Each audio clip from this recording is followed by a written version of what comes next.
স্বৈরাচারের গুপ্ত সংগঠনের নেতাদের মতোই নতুন জালেমে পরিণত হয়েছে বলে মন্তব্য করেছেন বিএনপি চেয়ারম্যান তারেক রহমান।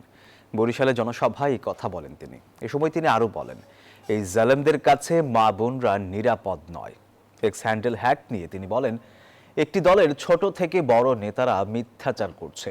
নবীর স্ত্রী যেখানে কর্মজীবী ছিলেন সেখানে কর্মজীবী নারীদের নিয়ে কুরুচিপূর্ণ মন্তব্য ধৃষ্টতা। এরপর ফরিদপুরে জনগণের ভাগ্য উন্নয়নে বিএনপির নানা পরিকল্পনা তুলে ধরবেন তারেক রহমান। সেখানে আরেকটি সমাবেশে যোগ দেবেন তিনি।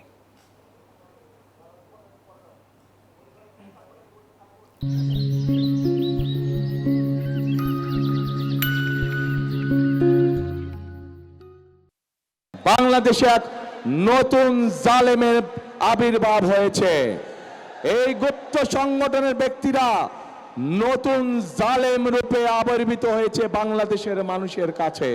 এই বাংলাদেশে নারী পুরুষ সকলে মিলে মাঠে কাজ করে।